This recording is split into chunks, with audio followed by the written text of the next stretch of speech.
late. You guys were just early. Don't worry.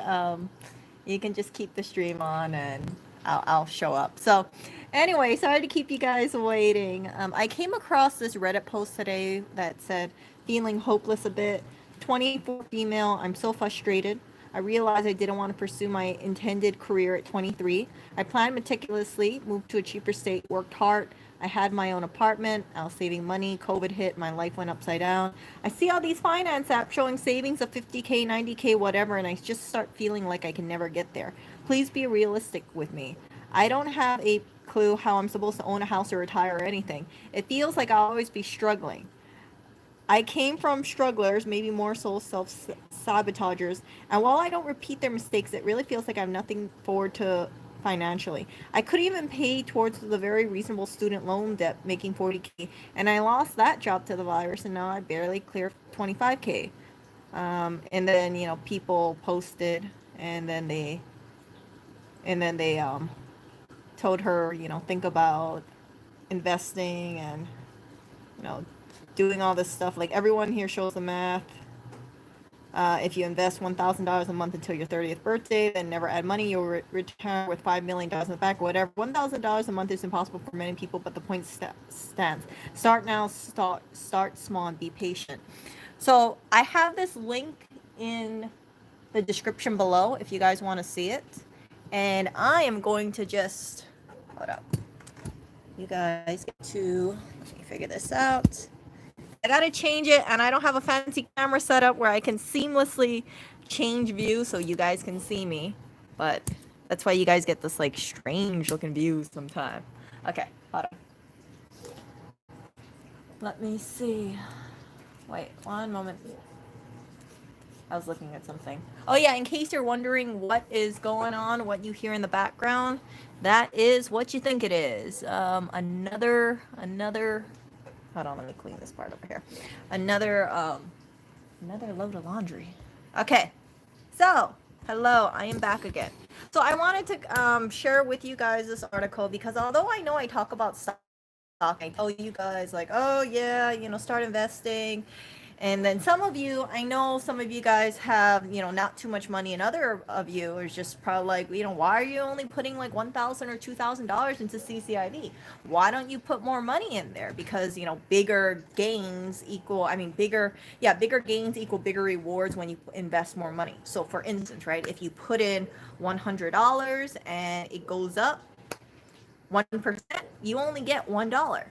But if you put in $1,000 and it goes up 1%, then you get $10. So that's why it benefits if you invest more. But the downside is, of course, if a stock tumbles down 50%, and if it's a $100 stock, you only lose $50, right? Assuming you only invested $100, but if it was $1,000, then you lose $500. So that's why you've always seen me kind of like play around like low verse. My main holdings I don't touch.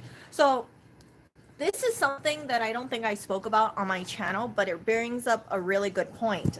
You have people who, they look at the stock market and then they see the gains about it, and then they think to themselves, how the hell am I going to ever invest when I have all this, debt, or I don't have that much money saved up? And for these kind of people, it has to do with the whole situation. So with the lockdowns and with people losing their jobs, right? These people have to tap into like emergency savings, or from what I've been hearing, they have to take lower paying jobs because some of the jobs, either they've been downsizing. A lot of jobs, you guys know, even before the situation happened, some companies are like, oh, let's try to do less with more. I've seen it with the other company that I used to work at back in Hawaii. Remember the insurance place? They used to have a person doing the federal plans for insurance. She was in the job for 3 years and then she left. So management said, well, instead of paying that person like 45K or so, let's just split her job duties among 3 or 4 other people, and that way we don't have to pay an extra 45K for the budget. So it's like you've already been seeing this. So for this kind of thing with this current job market, I kind of feel like there's so much competition that and some of these higher paying or some of these positions aren't really available because they're just kind of trying to squeeze the work in inside of a person, to the point that you have a lot of people who are taking lower paying jobs because they either can't get a better paying position, the better paying position isn't available, or they need the money and then they will just take anything that they can get. And it's completely understandable. I have shared with you guys previously on my previous streams that if I was to look for a job right now in New York City, I don't think I could find a job. And the reason being is that there's just so much competition. There's just so much competition. I'm joined to a few like New York job internet groups because I was looking at it. I want to see like what jobs is available. And you will have like all these people saying things like they've applied to many jobs or waiting for things to come back. It's getting tough for them. And these people are furiously looking for opportunities. And when you live in a place like New York City and there's just so many people, right, it makes it even tougher. So a lot of the people who got laid off, some of the people who really got laid off because of the situation were people in the service industry, restaurant industry, and with limited hours or limited amount of patrons coming in. You can kind of imagine why a number of people just can't seem to find a job. So this woman feels homeless. Hopeless, not homeless. This woman feels homeless. This woman feels hopeless because she thinks to herself like she has credit. She has like college debt, and a lot of people get coming out from college. We've all known that college debt is a really serious thing. I know people who it's like they have high paying jobs, but their college debt is so big, and then they have other expenses too, that even if they're clearing out like 150K a year due to their job, they feel like they don't have that much money because they spent so much money on their vacation, and they also bought like they bought this or they bought that, and they want to live in the life of luxury because they're making 150K now.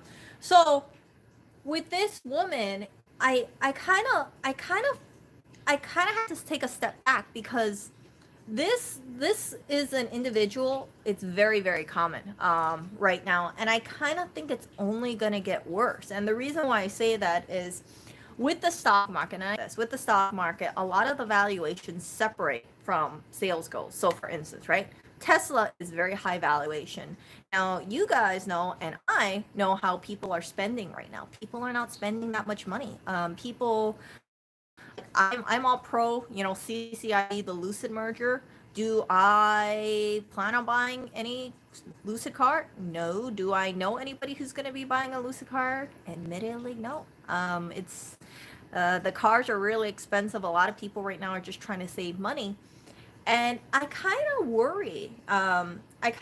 Because maybe I'm just being too paranoid over here. But what if a lot of people, they say, frick it, I'm not gonna go, I'm not gonna I'm not working right now, so I'm gonna put my money into the stock market, put it into Bitcoin, put it into stocks, and they make more money than they do at their real job. And then they kind of say like, okay, I'm gonna retire, I'm never gonna work again because I'm making, let's say, if they make, let's say, $100 a day, and they're somehow making like $150 on average a day in the stock market, they're not going to really want to put themselves through going through the job application process and all that jazz. So my issue with this is kind of wonder, and I don't know if I'm just looking too into it, but I kind of wonder if things will start toppling. I know it's I shouldn't be saying this kind of thing, but sincerely, it's like what I wonder what people will pick up is that they will think of like, oh, okay, a lot of people have gotten laid off for a job, and then people are making money by investing into the stock market, and depending on what stock it is, it generally kind of always goes up over time. So some people, again, they might say it's not worth it going into the job market. Then you'll have more people holding money in the stock market, but then they're also gonna have to sell off stuff too. So right, so I don't know. It's just like, will that help the stock market, or will it not help the stock market? You get what I'm saying? Like, it just, I think that there are a number of people who think that they can make quick money off of the stock market, and then they're going to use that as their full-time job instead of applying for jobs. And I understand you got people who are investing into Bitcoin. I was reading that there was this one person who says they're actually thinking about selling their house and then to using that money to buy Bitcoin, because they say they're single, they're young, they can just go and rent somewhere cheaper, and then they want to use the profit from Bitcoin as a way to just grow their wealth, because it seems like they don't have that much money. And I don't know, it's a risky play, because as I shared with guys in a previous stream, there was this one person who saw the BlackBerry, stock go up thing, and BlackBerry actually went about like $9 all the way up to, I believe, $26 or $27. So when it hit $18.80, I think this is when it was going back the way down, they saw it as like, oh, it could be a buying opportunity. Oh, let me put more money into it. Oh, wait, I don't have any money. Oh, let me convince my dad to give me his retirement account, and then we'll just go all in on BlackBerry. BlackBerry now, last time I checked, I think it was either 12 or $13. Oh, BlackBerry's $11.32. So yeah, I think I sold it $11.50. Remember that? BlackBerry down 7.29%, $11.32. That's not good. That is not good at all. So I just think that it's just scary, because I worry about what's going to happen to the job market. I also worry about consumer spending, because as people, if they don't have money, or they're getting conditioned to save their money to invest. I tell you guys that, like, make sure you save your money, invest it. Don't buy stuff you don't need, because that's just money that you could use to invest and grow, instead of having, like a physical item and stuff. Hold on.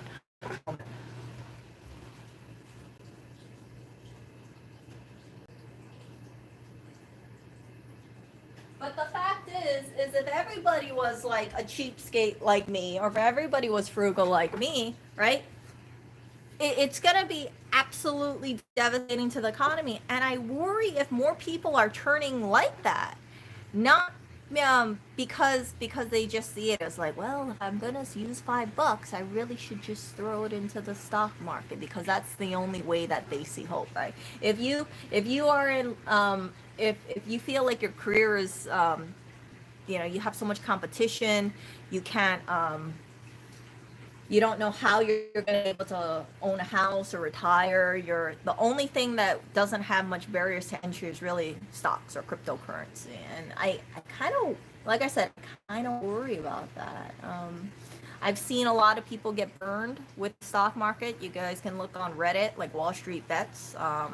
Look at the losses there. Some people, this is one guy, I don't know if it was real or not, but he held on to GME when it hit he bought a bunch of GME stock, right? It hit $1.7 million, and now he's actually minus like 250K. Yeah, it was ridiculous. I was like, how the hell do you have $1.7 million and not decide to like cash out at all? Like $1.7 million? Jeez, like that, and then you just hold on, and then you lose your money, and then some. So yeah, so I don't know. I don't know what the answer to that kind of thing is, because right now with the situation, it is very unique, and it's really just a storm. So when people get out of college, right, they're used to finding a job or trying to work with their competition, their other graduating class, to get that job that they want. But when you have people older than them who are more experienced also getting laid off, and trying to get that job, then it just I think you're gonna have I'm sure it's already going on, but you have people who just lose hope, and then when they lose hope, then they get down the negative path, and it's completely understandable. So I don't know what the answer to this question is. Like how, what is, what could you tell to a person who feels hopeless, who doesn't see a situation out? Of course, people would say, oh, just invest a little, like put aside $10, or you got the other people who are like, yeah, just stop drinking coffee. Your frappuccinos that you drink, the $4, that's costing you a fortune. So don't drink that stuff. Save that money, and then you will be, rich if you invest it. Not really the case. It's not just the frappuccino thing. It's like a whole combination of expenses, and people, in my opinion, have to be really careful about how they spend their money. But again, if everybody was like me, then the economy would just fall into like a deep recession, because everybody will be like, oh yeah, we don't really want to spend too much money on like other crap we don't need. Or yeah, I already see, and I've already shared with you guys this. Like, I see more dumpster divers outside. It's in New York, and it's getting more competition over there. So it's not just people who are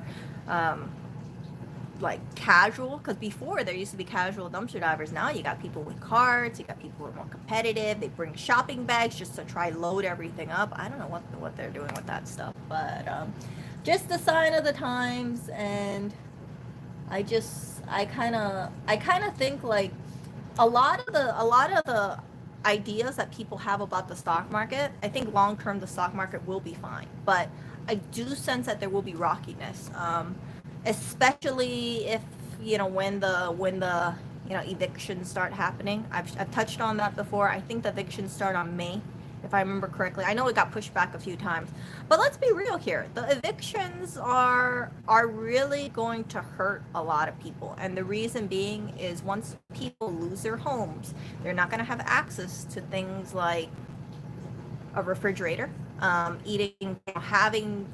One of the beautiful thing about having a refrigerator is you can store your leftovers there, right? You can cook in a kitchen, make stuff at home, store the leftovers in the fridge. You save money because you don't have to eat out. If you don't have access to a fridge, you have to eat highly processed food, which isn't good for your health. Lots of salt, sugar, fried food. You're gonna have to spend more money on fast food. Then you might gain weight. You might have mood problems. I've shared with you guys, like, one of the reasons why I eat healthy is I notice, like, if I don't eat healthy, my mood goes to absolute so I feel like I look like crap. I feel like crap, and then it just goes down a downward spiral. So for the people who are at risk of losing their homes, and it's going to be millions of Americans, and if these people, don't have a job, or they can't hold a job, or they just like give up on life because they can't, they have to live in a car. But a lot of people in New York, they don't have a car. So I don't know what will happen if there's any mass evictions. If you know someone who lives in a home, then you could try to sleep on their couch. You can try to bunker up with relatives. You can try rush over and get a roommate. But if you lost your job, or you can't afford New York City rent, then you have to leave. And I remember when the lockdowns were happening, I remember there was like a whole bunch of people who went to the food distribution event that I volunteer at, and they were giving food, and they were saying, like, yeah, I'm getting out of New York, I'm leaving New York, I'm moving somewhere else. And this was early on. So those kind of people, I'm assuming that either A, they lost their job, or B, they just kind of figured, why would you stay in New York? New York has such a high cost of living. It's similar to Hawaii in a lot of ways. So even Hawaii is expensive. Our food costs are more expensive, except the grass-fed stuff, I find, than New York. And people are struggling in Hawaii. I've shared with you guys this because Hawaii is based around tourism. So when you don't have tourists coming in, staying at our wonderful beaches. I live in Honolulu, Hawaii. So, we got Waikiki over there. And when people don't go to these hotels, the people who are at the hotel industry, hospitality industry, restaurants, they are not getting the money that they normally expect. And locals, you guys, like, people from Hawaii, especially like the older generation, tends to be very frugal because they understand, like, frick, this stuff is expensive. So these people don't spend, and this is just me talking about people that I see in their 40s or 50s or 60s. They don't spend too much money. They'll just eat at home. They'll buy like the Costco chicken and then just buy everything from Costco, make some rice, rotisserie chicken, some vegetables, and that's it. That's basically what they have every week, and it's very simple living. So when more people adopt those kind of habits, restaurants are going to say, yeah, we really don't need that much staff because we don't have that many. We don't have the tourists here. We don't have the locals wanting to spend money over here. Food in Hawaii is about New York City pricing for food in general. With the exception being like plate lunch. If you guys know what that is, plate lunch is usually about like $10 a plate lunch. Yeah. So let's see. One moment. Let me read chat really quickly.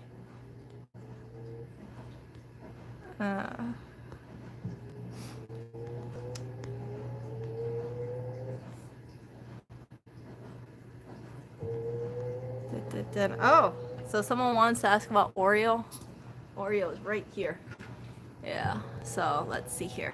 I'm so sorry, you guys. See, whenever I do these live streams, the chat doesn't automatically scroll up, so that's why you see me physically having to go like this. And it kind of sucks. Yeah, I did hear that Tesla makes their money selling the carbon credits, and then if that gets revoked, then everything's SOL.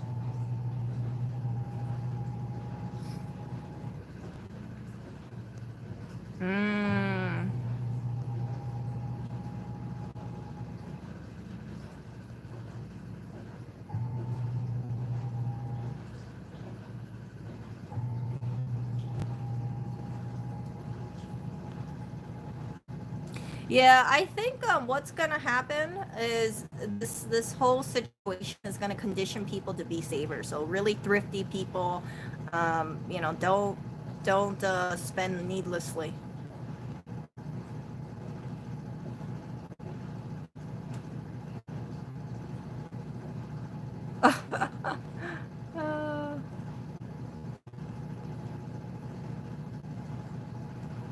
Yeah, I heard he's gonna get looked into for securities fraud, but I saw a blurb on that on Reddit, but I didn't look too into it.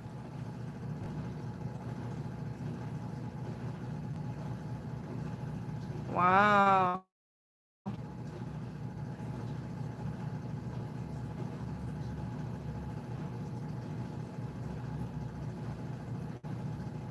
So yeah, that's the problem. Like even with the eviction things I have shared with you guys, my thoughts about it. People might say I'm being really cold, but I don't see the point of starving off evictions unless you do something about the financial side of it. So for instance, right? If someone is in arrears for rent for the last 6 months, and let's say they owe $12,000 and they've only paid $2,000 worth, prolonging that an additional 3 months is not going to help them at all. The landlord is still going to get shafted. And I know some people are like, well, Erica, the landlords are really rich. They're probably like Mr. Monopoly Man, with the top hat and the cane. But that's not really the case. You got a lot of people who are just small time landlords, and they bought a property as investment income. And it's not like they're rolling in the dough. They actually they take a lot of loans. So when their tenant does not pay, their mortgage doesn't stop. So I know like a few people who are landlords, and they say like, yeah, it kind of sucks because some people, it's like they use that to their advantage. And I'm not saying that people who are staying longer are bad people. What I'm saying is at the end of it, like the landlord, the people who bought these properties to use it as rental incomes, they are really going to get squeezed very hard. So for instance, right, there's this one person in Hawaii that owns 3 apartments in Honolulu, Hawaii, and they bought it all with their own money, but of course they had to take out loans. Now the whole reason why they did this is because they want to rent out for Airbnb. So hotels in Hawaii is kind of pricey. And if you live in Waikiki, right, you think, oh, okay, well, I get a regular apartment. I rent it out for $200 a night. There's 30 days. Oh wow, that's like $6,000 a month in rental income, right? You know, of course, you have to pay a house cleaner or something to, or you do it yourself. But so they get all this stuff, the money is rolling in, and then once the situation happened, they got no tourists, and then they don't, you know, other people are like, oh, I don't want to stay at an Airbnb. How do I know it's been fully sanitized? A lot of people are not traveling, right? They feel more comfortable maybe at something like a DoubleTree or because it's a corporate chain.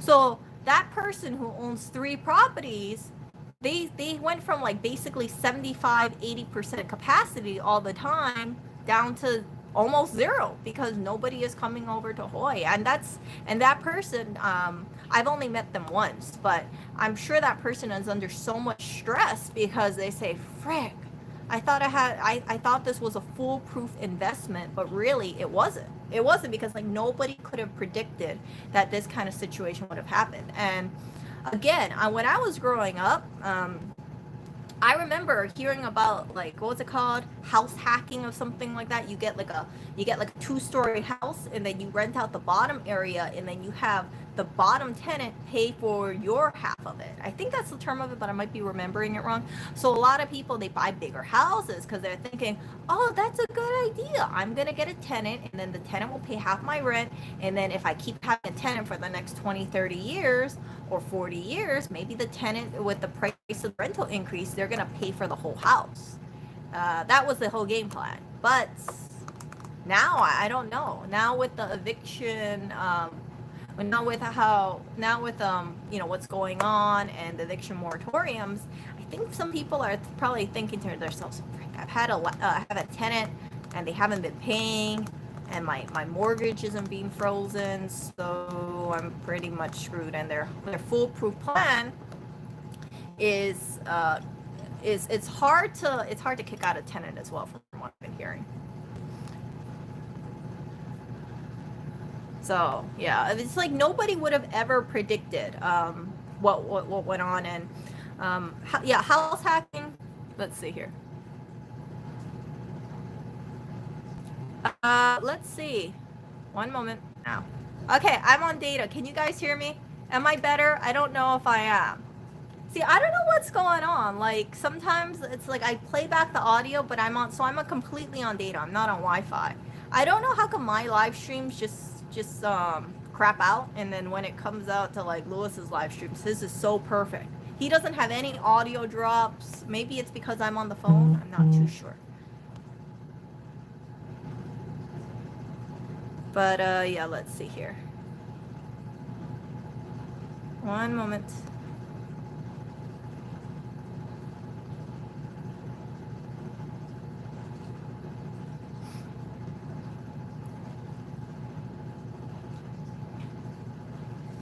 Yeah, phone apps. Yeah, I'm just doing this on my phone over here, and I would think, so is it better now? Because I can't tell if it's better. If it is better, I'm just going to be doing more of my streams on data, but I got to keep it shorter. That it's going to suck. No, I am actually on Wi-Fi. No, I was on Wi-Fi previously, and then now I'm on data. So is there a big, because I can't tell on my side at all. From my side, it looks perfectly fine. But that's because I can't see a playback of it. Actually, I could see a playback, but I would be distracting because I'd look on the side and I'd see myself look to the side. Let's see. Yeah, sometimes I'm surprised. Like, I look at my videos and I wonder, like, how come it sounds like I sound like a potato? I don't know why. And I've tried different areas of the apartment, and I still hear those audio issues, too. So if I go in the kitchen, it's like 10 times worse. That's why you never see me go over there. Okay, let's see.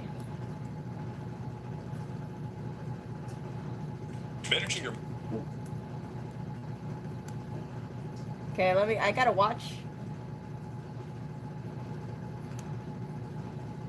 Okay, yeah, my hair looks terrible right now. It's funny.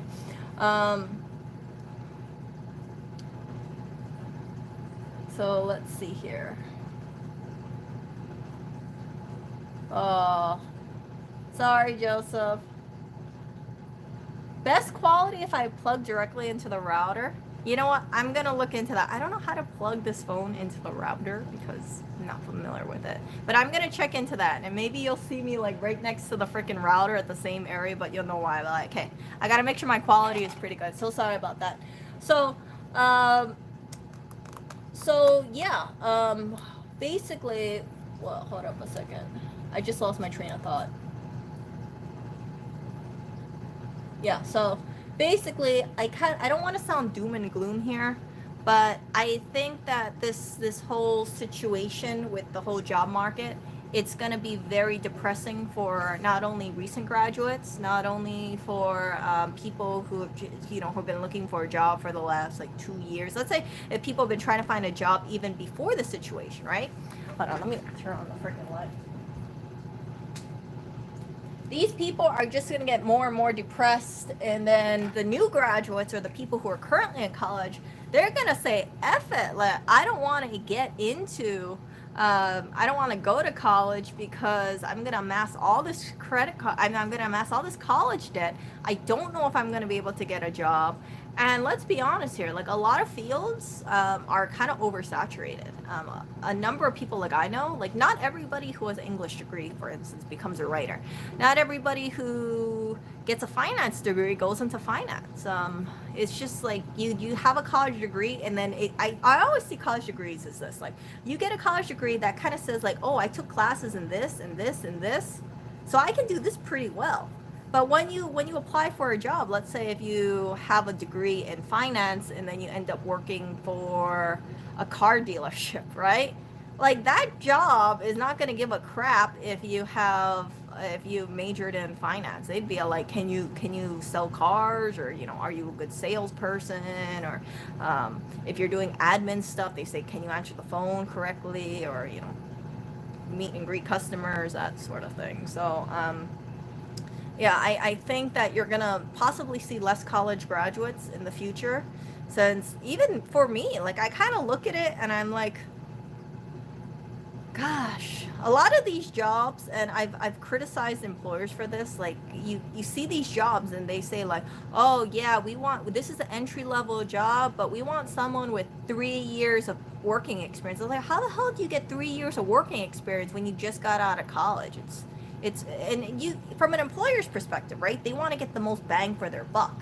And especially if they're one of these bigger companies, they'll be like, well, you know, we only got one position, and if you don't want the job, then we got 20 other people who want the job. And now, because of the situation, it's not just 20 people. It could be like 50 people who are like, I don't care if I had to take a 50% decrease in the pay. I want this job. So more competition for lower paying jobs. I'm sure there's more outsourcing going on as well.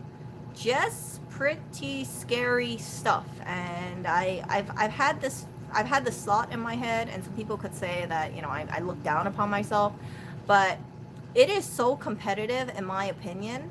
Again, I don't really want to enter that rat race with people, because there are a number of job postings that I've heard, like after 20 minutes they have to shut down the job posting because there's just too many freaking applicants going on. It's these people are the ones who are looking at the job postings, looking at the new jobs, and they really need to have a better job because they lost their job. So yeah. So, and if you're a recent college graduate, right, and you're competing with someone who's 15 years older than you, has 10 years more work experience than you, and is willing to take a lower salary, an entry-level salary, just because they need a job, then you're pretty much out of luck. Job market right now is super competitive. I just think like HR probably has their hands full, but as an employer, right, if I had to think of myself as an employer, I would say this is a great opportunity, because you can get top tier talent and pay them for pennies on the dollar, and just be like, well, what are you going to do? Can you get any better job? No, you can't. So we're gonna offer you very low pay, and you're gonna take it because you have no other opportunity. That's how some places in Hawaii work. It's just like you think about the pay, you think it's low, but you look around and the pay around you is low too. So a lot of the people that I knew in Hawaii, they left Hawaii because the job market was just, it was just like you're fighting over, not having that great pay, and then it's so much workplace stress if it's non-union, and then cost of living is high, rent is high. If you want to live in an apartment in Hawaii, let's say like a 2-bedroom 2-bathroom apartment, you're looking at about $2,000.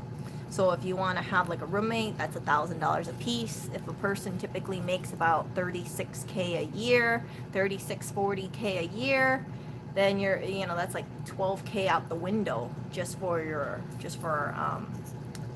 rent, and you're not even guaranteed getting a rent the next year. And this was before the situation, right? So now I know there's some people who are feeling so freaking thankful that they have like $22 an hour, and yeah, they just think it's an amazing amount of money because, and I think it's kind of low for some of their positions, but they're like, oh, they're just grateful that they can get anything that they can get.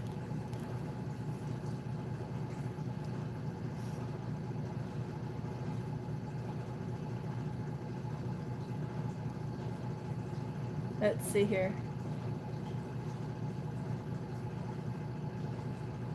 Is it cheaper to live in Hawaii or New York? How would I say this? I would think that it's cheaper to live in New York because groceries are cheaper. But the problem is that like they're pretty much the same. The only downside about living in New York, as I've shared with you guys, is that there's more crime in New York for sure. I've shared in my community posts that there are people who, you can get hit by a stray bullet. People get robbed. People get, there was this one woman at, I think, Times Square. She got pushed randomly, and it ended up on the news yesterday, and that is, not too far. That's like in central Manhattan, right? So it's like things like that makes me feel on edge. So a lot of the times I'm staying home because it's like, I think about it, I'm like, frick, I don't really want to go out too much. Yeah, it's not a good feeling when you look at certain things and you're like, oh, look, someone got robbed 0.5 miles away from where we lived. Oh, someone got hit by a stray bullet. Oh, wow, geez. Oh, yesterday I found out someone got mugged. And they got held up with a little pointy weapon pretty close to where we live too. So I just thought, yep, I don't want to. I really don't want to partake in that kind of stuff. Crime is going up in New York, sadly. There's more stuff going on in the subways. It's not like if you live in Manhattan, you're going to be protected from this stuff. It still happens. And so if I walk down Hawaii, I feel comfortable. If I'm in New York here, I feel a lot more on edge, and it's just because of things that you see, things that you hear. I was telling you guys, I think about a month or two ago, I was walking to the supermarket, and then there was a guy in front of me, and he was just minding his own business, and then this other guy goes up to him, and then he tries talking to him. So the guy who's minding his own business, he has his hands in his pockets, he's putting his head down, and then the other guy, I guess I couldn't tell if they knew each other or if he was trying to talk to him. But when the guy who had his hands in his pocket, he was just keeping to himself, crossed the street, the other guy who was harassing him actually physically pushed him. And then he was saying something I can't remember off the top of my head, but I just thought to myself, holy crap, that guy was like 4 feet in front of me. What if that guy who tried to confront me and try to get money from me, and then I just kind of ignore him, and then I get pushed like that? That is not fun. So you got people who are asking people for money. You got people who are robbing people. People who are, people are getting hit by stray, what's.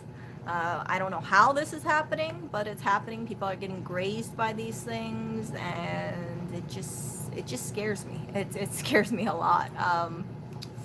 Yeah, so there was this one woman, I shared with you guys. They said she got shot accidentally in the head, and I was like, that is not good. That is not good. Like, this stuff does not happen in Hawaii. 100%. I never hear about this kind of stuff. Like, I never hear about, this kind of happening unless it's like, unless it has to deal with like, some sort of armed robbery or something like that. But never just people getting hit by stray ones. And then they don't even know who did it.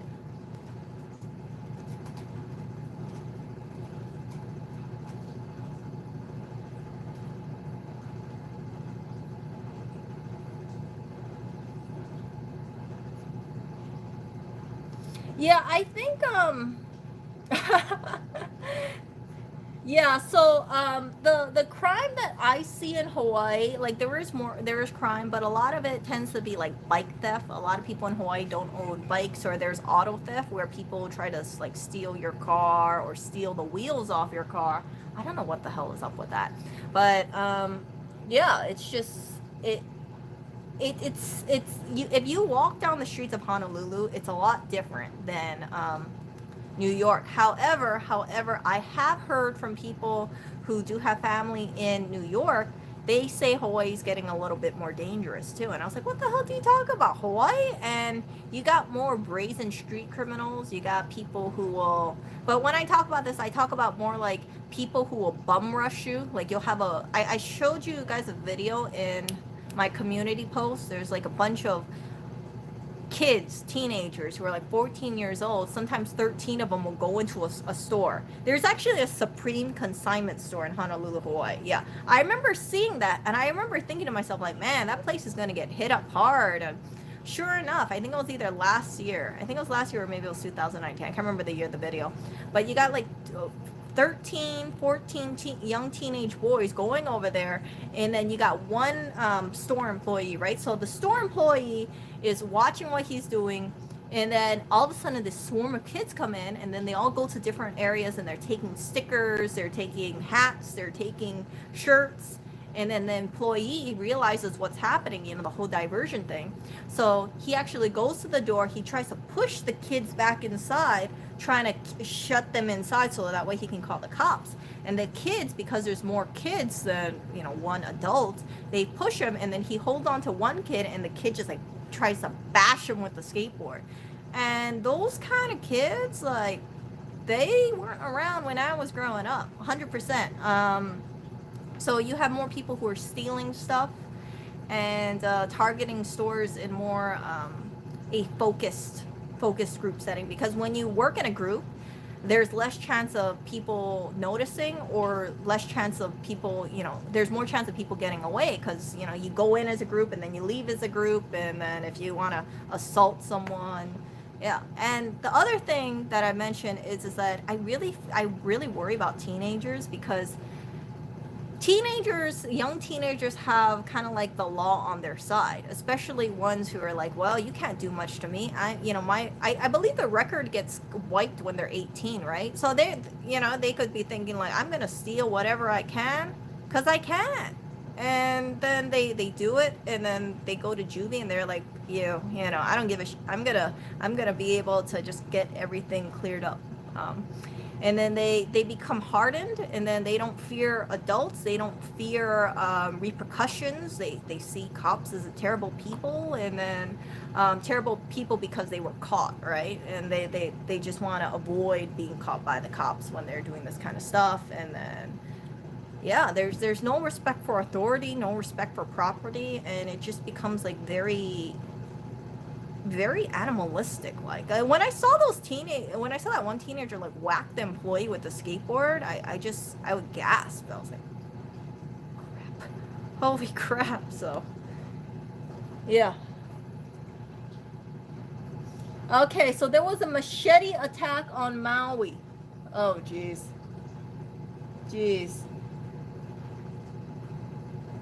Yeah, what the hell is up with this machete attack? Let me look this up.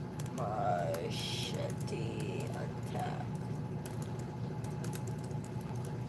Freaking machete. Oh, siblings.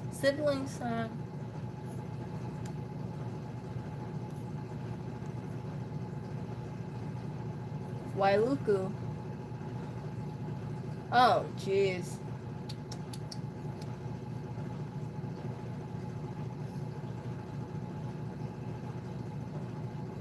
Yeah, that's sad. I don't know what's happening with this kind of stuff. Oh, wow! Look at this. I'm gonna share with these guys. Look, man who claimed he saw demons moment before brutally killing a man inside of a bathroom of a Maui shopping mall has been given a 20-year sentence, the maximum sentence available for his manslaughter conviction. So he killed a guy in March 2018. He slashed the guy's throat with a machete, and allegedly it was due to mental illness. And he saw the victim as a demon, as a creature from hell out of the ground. What the hell is up with these articles that I'm reading from Maui? Maui's a different island. It's not on Oahu. Freaking crazy. Look at that. I just sent you guys the link if you guys want to read it.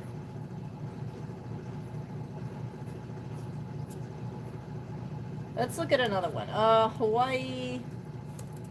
Yeah, so I know theft is going up in Hawaii. I know that you got more brazen kind of things going on. Someone told me that there was something that happened at Ala Moana that was pretty shocking, but I can't remember what it was. Yeah, so who knows, but really this is not the time to be ripping your designer stuff and have your nice expensive car, because I kind of feel this way. If you have expensive items just lying around and someone sees you going into, let's say, a BMW, and there's like a bunch of, let's say, like those teenagers, right, the group of 13, they'll be like, oh, look at that person over there, yeah, look, they're all alone, we can just bum rush them. And the amount of damage 13 people can do to one car is, yeah. And then what if they get caught? They're probably just gonna be given like a slap on the wrist. So yeah, it's scary, and it saddens me when I see these kind of like kids acting up like that, because I think to myself, they're just, they're just gonna get, like I said, more battle hardened. They're not gonna worry about doing time, because if they went on juvie, they're just gonna have this sense of entitlement. And it's scary how violent some of these kids can be. And I really blame the environment. I think that, like, when I was growing up, I mean, I knew like crime was a lot lower, and part of it is like everybody, you have like a tight control over your kid. You discipline your kid, but when you let kids run loose, and then the parents don't discipline the kids, or they encourage it, which is even worse, then the kids act like a sponge, and then they just keep doing this kind of stuff. So I hope that yeah, it's just, yeah. So it sucks, the idea of like people being a target. And the worst thing too is like when you hear about the elderly getting targeted too. The people who are like 60 years old, 70 years old, it's so easy to just like, toss them on the ground and then take their belongings, take their purse, take their wallet. And I think you have to be a real special kind of piece of crap to push down an elderly person. An elderly person, if they fall, they can potentially die. They can break bones, all sorts of bones, if they land on like cement or concrete and seriously injure themselves. But these people, they don't care about it. They're like, I just want to make quick money, and I don't care who I hurt, I don't care how I do it, but I just want that quick money. So yeah. So I don't know. I always thought Maui was chill too, but now I'm reading things about Maui. It makes me a little worried. I was telling Lewis about Hawaii, because I'm from Hawaii, and I think Hawaii is a really nice state. But keep in mind, I haven't been to Hawaii for a year, so I don't know how the environment is right now. I just remember how the environment was before. I talked to relatives about Hawaii, and they'll be like, "Oh, same old, Erica," but they kind of keep to themselves. They're out for limited amounts of time, and then they go back home. And here's another thing I want to hold on. I think I might have to turn that thingy off. Yay!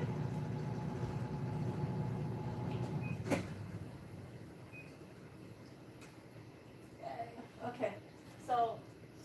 other thing that I want to share with you guys is that I know this is going to deviate from the Reddit post, but I really do believe that I used to be against the idea of home ownership for a while.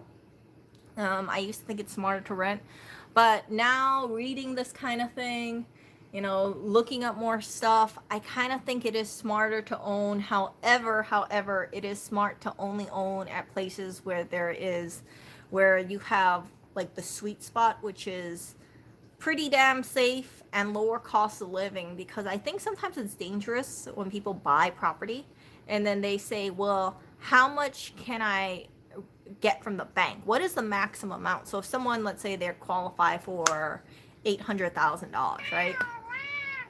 I know, Clinton. If they qualify for an $800,000 mortgage, they will say, well, I'm going to look for places at the $700,000, $800,000 range only because I want to get the most property I can. And I think that's pretty dangerous, because my thinking about mortgages is that you should live within your means. You shouldn't overextend yourself, and then you should try to pay it off as soon as possible. But also don't live in a place where they have like high property tax. So Jersey, for instance, you remember one of those Malvern homes that I was looking at? It's like it was like a beautiful place. Lewis really liked it. I liked it, but when I found out the property tax for some of these homes is $20,000 a year, I was like, F that! $20,000. That's like a person's part-time job, right? That's some people make it a whole year. So like that kind of thing, it just, I really believe like people have to think about where they're living at. If they do decide to buy a property, make sure you live in a place with a low property tax, and then that kind of makes things easier. So now with the whole economy thing, and because I think crime is increasing, I really do think it's a safer bet to live in an apartment versus a house, because although you have more freedom and you have more space in a house, keep in mind it's easier for someone to jump your fence and then break in and then do some just get in and nobody notices, versus if you live in an apartment, you have more security. You might have a doorman, you might have security cameras left and right, and then you also have anonymity. A lot of you people, like, nobody, it's like nobody really would know where you live. Like, you could say, oh, I live in this building. Okay, well, there's like 70 units in there, right? And then you have to, like, if you make a ruckus and someone tries to break in, everybody will hear it because your neighbors live next to you or downstairs or that kind of stuff.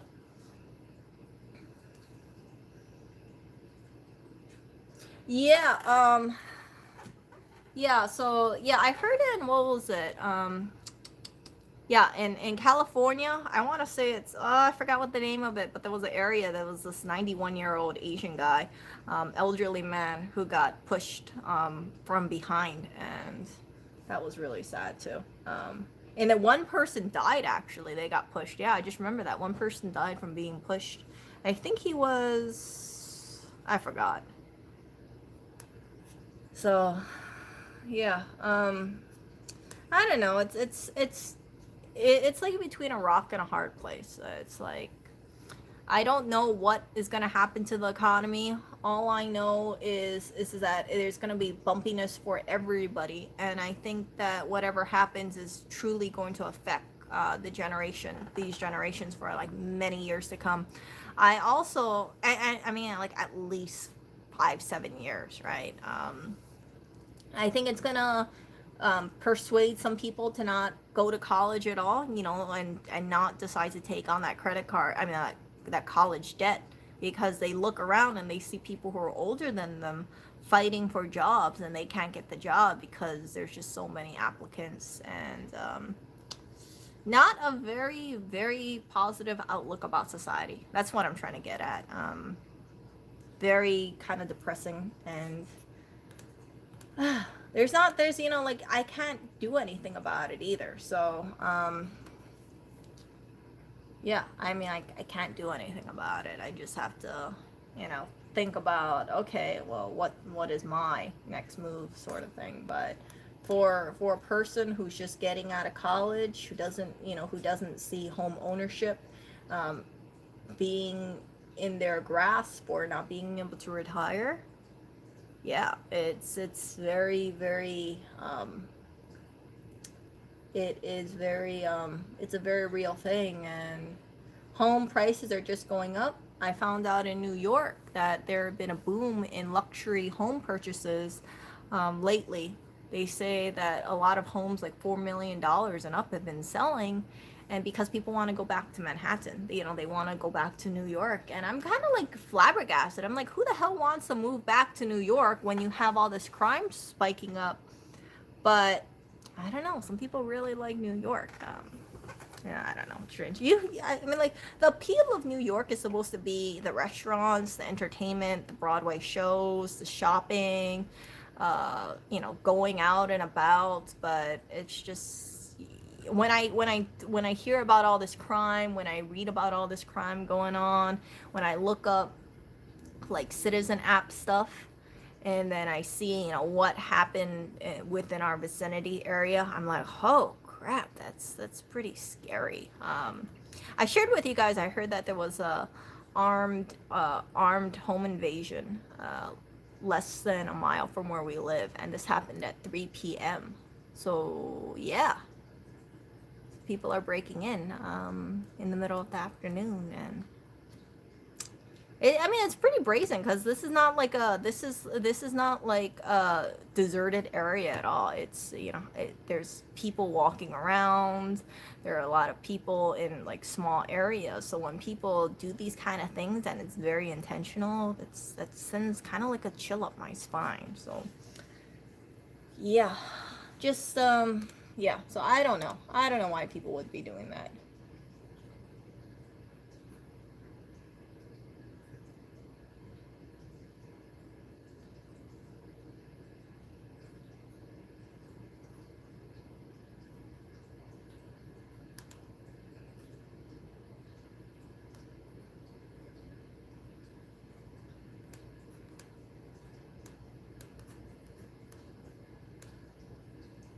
I don't know what it is. I don't know why we have. I think part of it is desperation. I think that you have people who are hurting for money. And I've shared with you guys in the past, like I said, man, imagine if the US didn't have things like food stamps. No, I'm being freaking serious, you guys. Like, if people did not have food stamps, a lot of people would be starving. You would have more crime going up because a lot of people lost their jobs, and it would just be freaking terrible. So I'm very grateful that the U.S. has things like food stamps to help people out. I also think that, you know, some people, when they get desperate, you know, they do desperate things, and it's completely understandable. It is. So but it saddens me when I, like I've said before, like, it saddens me when I see stores damaging out things, because I kind of feel like when these evictions happen, and when people it will happen. You can't starve it off forever, because then you're gonna have you know, you're gonna have everybody just saying like, hey, look, it's free housing forever and ever and ever. You have to pull the bandage out at some point. But when these people do find themselves homeless, they are going to do, they either have to move in with someone, and if they are getting evicted, that means that they've probably exhausted every resource and they can't find another place, or they are going to just yeah, I don't know what's gonna happen. I know a lot of people, they don't like staying at the shelters in New York for reasons. I've read some of those reasons, concerns about safety, and then yeah, it's like, the more I think about it, the more it just depresses me, because I don't know, like I said, I don't know what the solution to this kind of stuff is. But it just it just it just really it just worries me, because if people, you know, if people lose their jobs and people don't have any savings, and then they can't rely on, let's say, a portfolio or cryptocurrency to kind of tide them through. Even if you are relying on cryptocurrency, let's be honest here, if you are relying on cryptocurrency, and let's say you buy in right now and it goes up 10%, then yeah, you probably want to cash out that cryptocurrency so you can use that money to pay your bills, or, you know, to use it for whatever your expenses are. So yeah, I kind of think like a lot of people are just whenever they need money, they're just gonna pull money out of the stock market, or they're gonna pull money out of the cryptocurrency, and that's gonna cause the price to drop too. So, yeah, yeah, I really do believe crime's gonna go up even higher, and I was thinking to myself, I mean, like, I've shared with you guys some of the stuff that came into my head. Like, I've told you guys, I said, like, yeah, I really think it's important to look bummy when you're outside. Don't have anything valuable. Um, Make sure you don't look like a target. I rather be thought of as a bum when I'm outside than some person who looks like they have like lots of money or possibly lots of money. And yeah, people who want to steal from you. They're looking for easy targets, and they're looking for targets that they probably think like, oh, okay, well, that woman looks like she has money. She looks like she probably spent a lot of money, so let me target her. And then I will get more of a reward if I target her versus someone who looks bummy. So bummy looking people typically don't have money, right? So you wouldn't want to target a bummy looking person. So yeah. So I don't know what it's gonna be. So yeah, anonymous individual says it's a good time to be ultra frugal. Yes, that's what I'm getting at. I shouldn't be saying this because yeah, I should be telling you guys like buy more on here, buy the latest Apple stuff, but at the end of the day, people really need to watch out for their own wallets and make sure you have money saved up in case of an emergency. I think that this situation is shaping people to really reevaluate their spending habits. And then some people, when they stay at home, right, they were thinking like, oh, I used to always get my nails done at a salon, and now I learned how to paint my own nails, so I don't have to go to the salon anymore. That's great that those people save money, but keep in mind, like, the salon store might not be having that much money because everybody's like, yeah, I don't want to pay $40 to get my nails done. I'll just do it myself, or I'll just get these little press-ons. So it has an effect when you save money and you don't support, certain businesses, or especially the ones that are like discretionary, or how would I say it? Not the consumer services. Is that the word of it? Discretionary spending, entertainment, that kind of stuff. Things you don't need to live with. Yeah. It's nice that people are being very frugal, but again, I just worry about the impact of the economy. And you have some people who are cheapskates for a number of years. They've always been advocating for people to save money, saying, oh, you got to make sure that you save, save, save. And those people, I've said this before and I'll say it again. Those people that I know who have been ultra frugal people, and when I mean ultra frugal, again, they don't eat out. They make the most of what they have around them. They find joy in reusing things, repurposing things, doing things themselves. Those people are not worried about this financial situation, because I've spoken to a few of them. I've reached out to a few of them, and they're like, nah, you know what, Erica, I'm fine. I have a good amount of savings left. Yeah, I'm not worried about it. I didn't spend my money frivolously. I just saved, and now everybody else is worried about people are talking about not being able to make payments. But for me, Erica, I'm fine. Don't worry about me.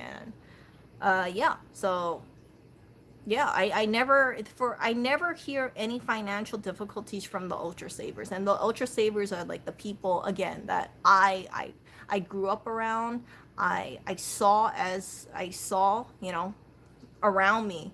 And I remember thinking to myself, like, man, that person is super freaking frugal / cheap. Like, dang, even I'm not that way. But those people, when this stuff happens and people are telling people to save money, they're like, okay, I don't have to change much of my ways because I've been doing this even before the whole situation happened. So when you have certain habits, it just becomes routine. It's like waking up and brushing your teeth, right? You don't think about it, you just do it. So that's the only upside I can see about this whole situation. People are going to be more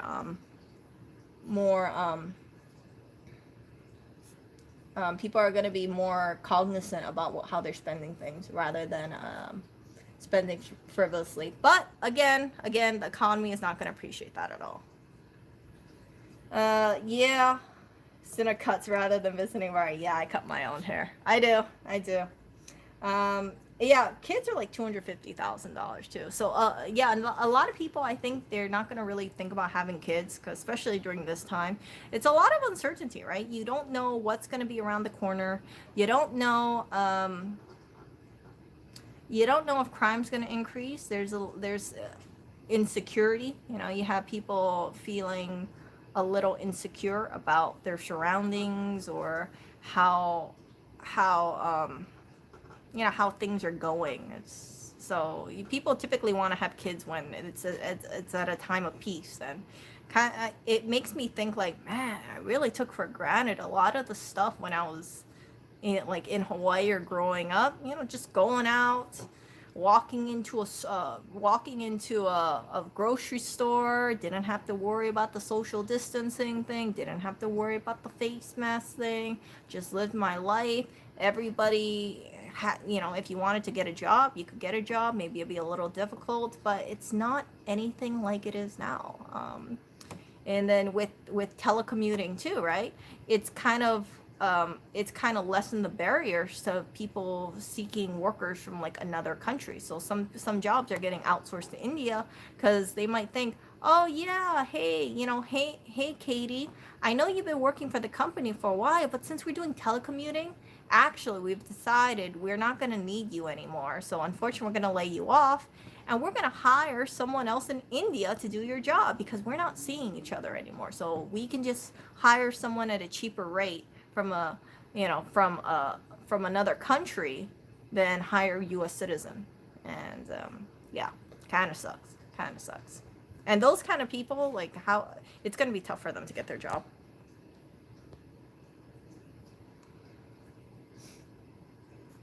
Yeah. So let's see here.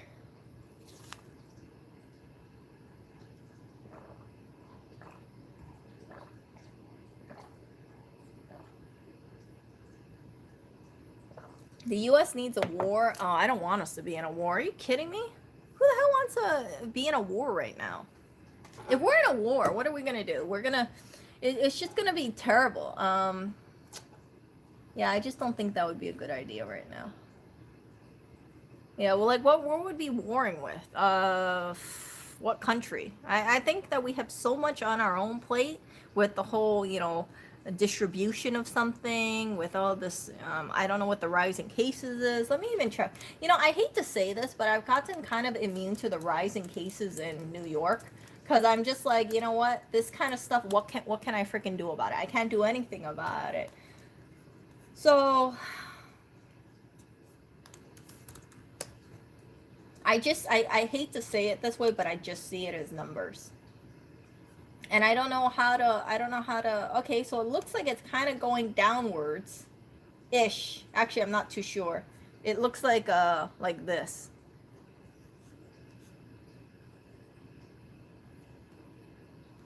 Great. Thank you for telling me. New York becomes the fourth state. Okay, this is old news. New York becomes the fourth state to cross 1 million cases.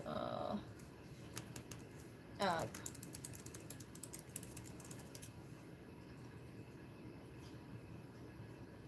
okay, so allegedly there were 3,656 cases reported yesterday. And then that was a minus 23% change. So it looks like it's going down. And then the deaths was 87. So it looks like it's going down. There is a decrease of it. However, all of New York is still kind of lit up with 30 to 50 cases a day per 100,000 people. Yeah, I don't. Oh, wow, look at this. Oh, what was this? Oh, never mind. Oh, great. Oh, great. Our area has about 2,000 cases. 2,000 cases total in the last. Yeah, 2,000 cases total. Okay, that's not too bad, I think.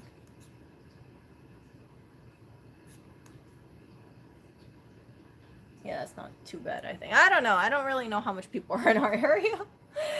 But, not good. Okay, so it's going down in New York. Okay, that's good. It is going down. Thank God. I just want us to go back to how we were before. I wanna be able to. I know this sounds really selfish of me, but I just want to be able to live life how it was before.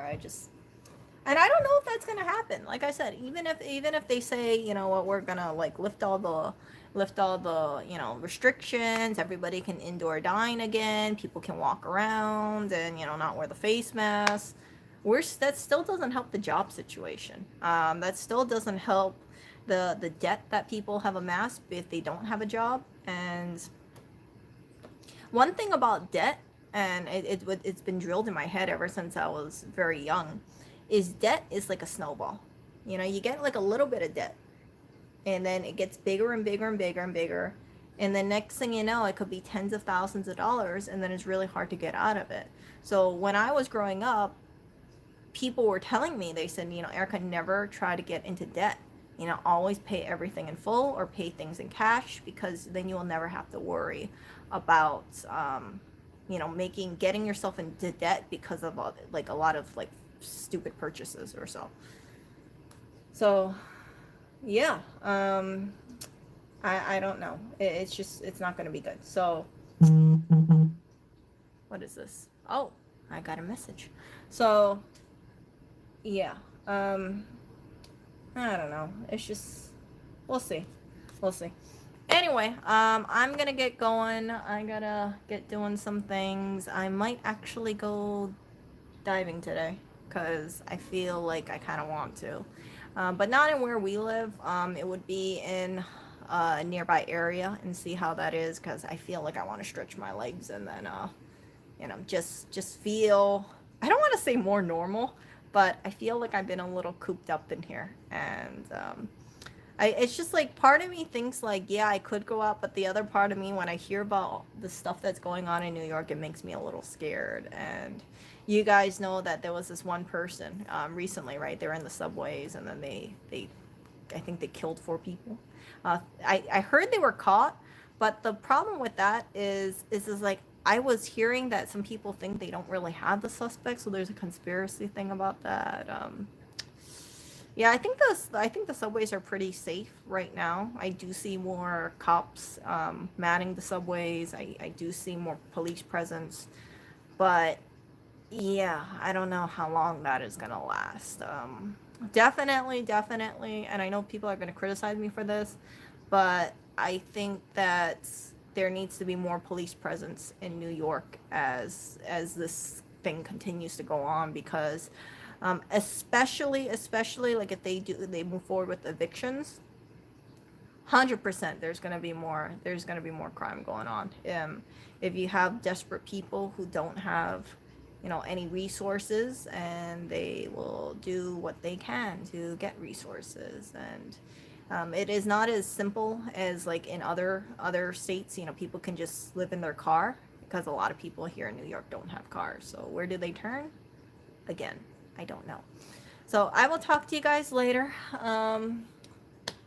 Yeah, I know. I'm actually not a freegan. I feel like I'm kind of like a fake, to be honest with you. Like, you have some people who are like, yeah, I don't buy any food. I just live the freegan lifestyle. Like, they're anti-capitalist. They say like, screw it. Let's give the middle finger to corporations that waste food, or I don't wanna support those kind of monopolistic businesses. And then here I am, like, as myself, like, oh, well, yeah, so I do go diving, and I know that there is a sentiment against Jeff Bezos, but I do actually own Amazon stock, and I do think it's gonna go up. So yeah, that's I feel like I lost a lot of coolness, shall I say, or yeah, coolness about being a diver, because yeah, usually, like, for some certain people, they have this whole ideology where they're doing this to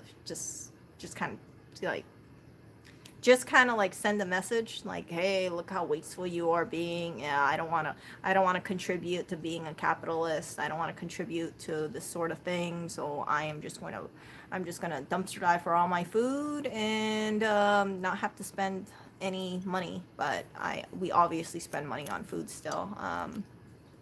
I could not actually live like a freegan. And I say this as a person who has gone diving multiple times. It's just, it's like, I know this is gonna sound terrible, but where we live, there are just where I normally dive in Manhattan. It's just there's so much competition, and I don't want to get into this whole free for all for stuff. And but I also, part of it's a safety thing, and I really do believe that there are going to be more dumpster divers in the future, especially when the evictions kick in. And when the evictions kick in and you got people who are digging through trash, again, these stores will be very tempted, or they'll either lock up their dumpsters, or they will slash their stuff, or they will throw things out. I'm seeing more and more stores do this, and it depresses me. So, because it just makes it harder. So for any freegan, I'll end it with this, because I follow certain people online, and they're so happy to tell people like, oh, look, I got stuff from this this specific location. Or what they do is that they think they're being discreet, right? But they say something like, oh, I went to CVS, or I went to Dwayne Reed, or no, I went to Walgreens, right? So then you kind of think, and this is where I'm going to sound kind of crazy, okay? So I wanted to figure out where the spot was. So I go over to Walgreens. I wanted to figure out what spot it was, and they weren't sharing it, because they were saying like, oh, we don't want to share the location because, yeah, we don't want them to start damaging out their stuff. Now, when I was looking at some pictures of it, I saw a little indicator which told me like, okay, I see, like, let's say there's like a fire hydrant right next to next to a wall, next to a sign, right? So you go through all the Walgreens locations and you try to find like something similar, or it's like similar architecture, and then you can figure out like, okay, well, I know they go to, let's say, give me a place. I know they go to Aldi's all the time, and if they don't have a car, then that tells me that they're probably going to a Walgreens next to an Aldi's in walking distance, maybe within like 4 to 5 blocks. So I look up all the Aldi's, and then I look up all the Walgreens, and there's not too many Walgreens next to an Aldi's, for example, right? And then from there, I look at like, I know this is going to sound crazy, but I look online and I try to figure out all the different locations, and then I from a way of just like narrowing down locations or finding like little landmarks, I can figure out what location, what Walgreens they went to. And yeah, so I figured it out, and one of the reasons why I got really caught up on this stuff is because I asked them when I first was diving, and they were sharing their locations, right? They were telling where people were. They were telling people like, oh, I go to this store and I go to this store, and I had messaged them and I told them like, hey, I want to. I rescue things for one of the community fridges. Can you kind of point me which locations you go to, or something like that? And they didn't want to share it with me. And I understand why, right? But I kind of thought to myself, okay, look, I'm not going to be going there every freaking day. I understand that you want to keep this location guarded, but hell, I just want to help out. So I know this sounds really catty of me. I made it my personal vendetta to figure out what locations they were going at. And I was like looking at this person's like online thing for months, because I was like, okay, let me figure out what it is. Okay, and then it's slowly but surely I started seeing more and more hints, and then I spent like 3 hours one day just like, I was like, frick it, Erica, just go through all the locations, figure it out. And then I found it, and I'm thinking about going today, because I think today is one of those days. So I might luck out, and I might actually find a candy haul even though I'm trying to stay away from candy, right? It's like I've always had in my mind like I want to show off like a chocolate haul or a candy haul. You guys know I've done a gummy bear haul, but having a candy haul would be really great, and I would give most of this stuff away. But at least I can like cross it off my little dumpster diver checklist. Like, okay, Erica, you found the location, you found the candy, and yeah, it's like mission accomplished. So yeah, but that's the stuff like people don't really think about. But if you really were if you're really hyper focused on finding something, you can. So some dumpster divers think they're being really cute or really smart by saying like, oh yeah, I'm not gonna tell you the location, the exact location, but I'm in New York, and yeah, this is the store name. Okay, well, there's only like 6 of them in New York. How hard can it be to figure out what location it is, especially when you kind of show the front?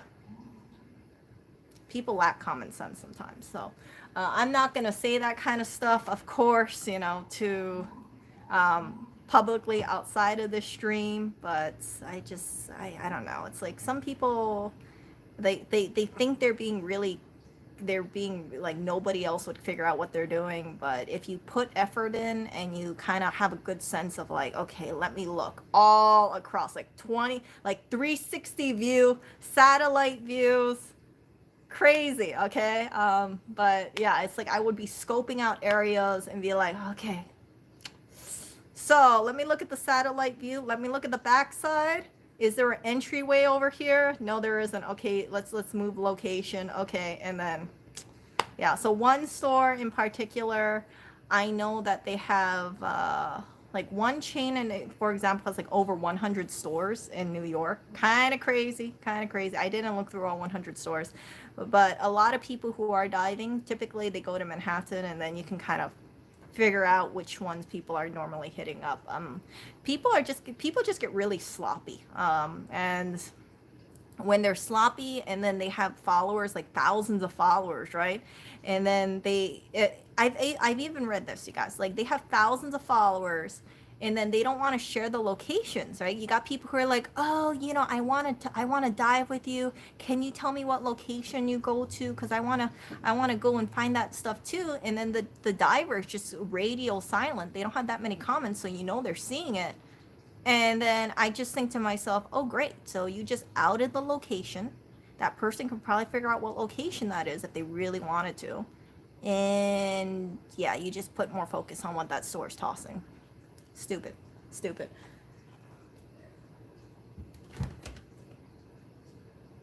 Yeah, I've been kind of on the outside, and now I'm kind of like sort of in the inside, but I kind of think like I'm one of those people who it's like I try to keep a lot of this stuff to myself, for locations, because I like I said, if you guys are interested in diving, 100%, like you should know you will have competition. Some places like they don't get any publicity, but people see them going out of they see them opening bags, or they see them like looking at dumpsters, and then it just draws in a crowd. So your place could inevitably be compromised. I know it sounds strange for me to say that, but it's true. So I would never ever recommend putting any diving videos where you are telling like, look at this wonderful dumpster.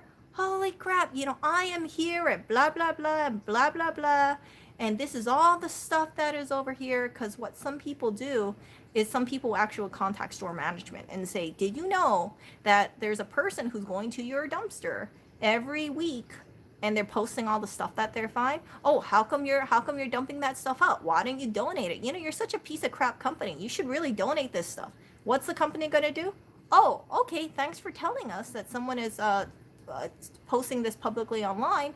We'll take care of it. Then they get a lock. Then they start slashing things. Not smart. You're just really hurting yourself. So anyway, I gotta get going. I will talk to you guys later. I will see you, and wish me luck on diving. I'll see how that thing goes. I don't know what the timing is really. I kind of think I do, but I might be missing it. I know for some stores, they don't toss things out until about like 9 o'clock, 10 p.m. And I really don't want to stay out that late.